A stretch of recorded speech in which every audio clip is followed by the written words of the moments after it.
Bom, pessoal, vamos iniciar aqui a apresentação do nosso resumo expandido, que foi aceito no 6º Fórum Internacional do Semiárido, né, com o título Uma análise da percepção dos usuários das rodovias acerca dos efeitos do transporte de componentes eólicos para a qualidade e segurança do tráfego. Quem vos apresenta é o autor do resumo expandido, Antônio Inácio Neto, mas temos também o professor doutor Rodrigo Guimarães Carvalho, Maria Isabel da Silva, Maria Alice de Souza e Stephanie Lloyd Pinheiro como componentes do trabalho. Vamos para uma breve introdução, né? A necessidade da transição energética para o mundo é indiscutível e boa parte da argumentação se deve ao aquecimento global e às mudanças climáticas que são aceleradas pelo modelo de geração de energia baseado em queima de combustíveis fósseis e liberação de CO2 na atmosfera, né? Levando em consideração também a sua finitude e todos os impactos negativos que essa queima dos combustíveis fósseis trazem, tanto para o meio ambiente quanto para a sociedade, né? No contexto das energias renováveis, são aquelas energias que não apresentam finitude, elas se renovam, né, a cada dia, digamos assim, falando de forma bem resumida.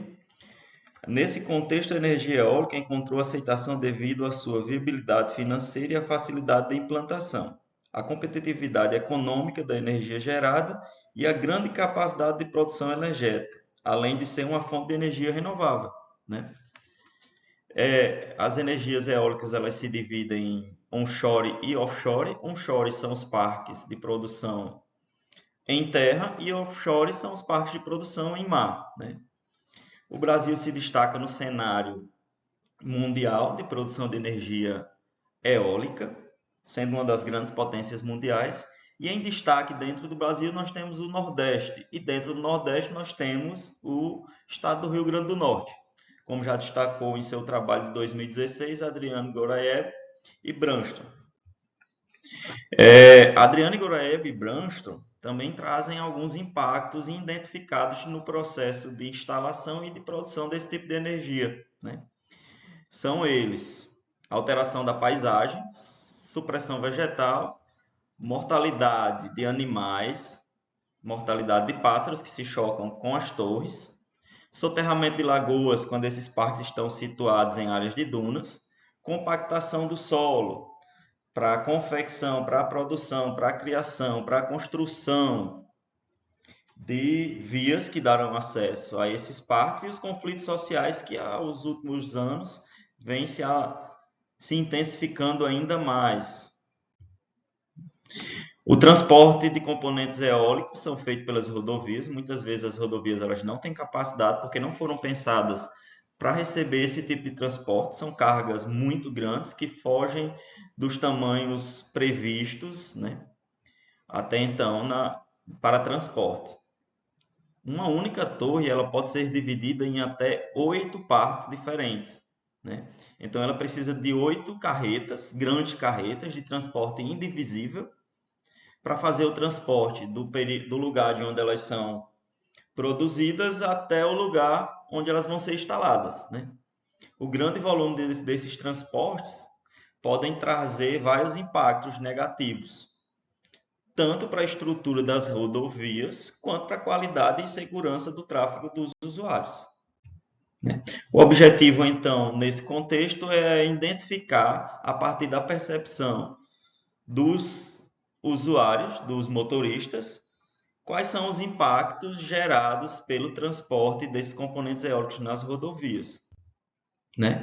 Como metodologia, a gente teve levantamento documental e bibliográfico, foi feita uma aplicação de formulário, foram 30 formulários aplicados, né? Uma amostra de 30 formulários. A escolha do local foi um posto de combustível, onde esses usuários entram para abastecer, situado na entrada da cidade de Mossoró. Mossoró fica localizado entre duas capitais, Fortaleza e Natal.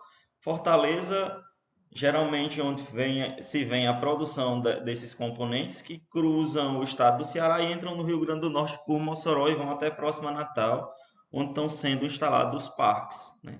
E teve a tabulação dos dados para posteriormente a discussão.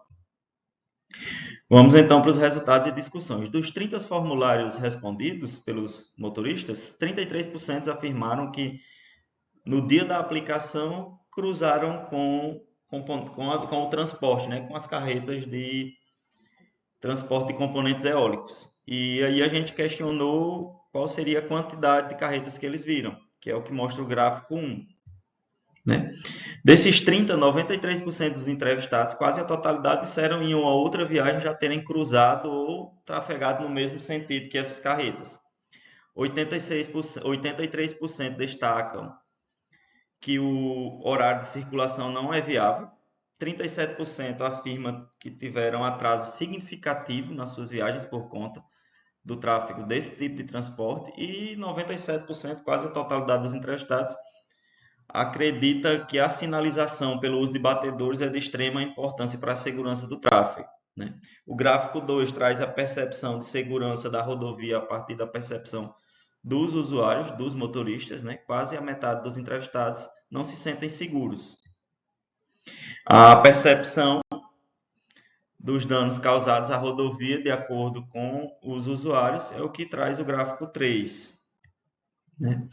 Considerações finais. É notório destacar que a circulação dos componentes eólicos trazem impactos tanto para as rodovias quanto para os usuários e que esse é um impacto pouco avaliado nos estudos ambientais, se fazendo necessário uma melhor análise desse tipo de impacto. Agradecimentos ao UERN, à CAPES pelo apoio, o mestrado de Geografia, coordenadoria do mestrado de Geografia da UERN, e ao LECAP, que é o laboratório que eu faço parte.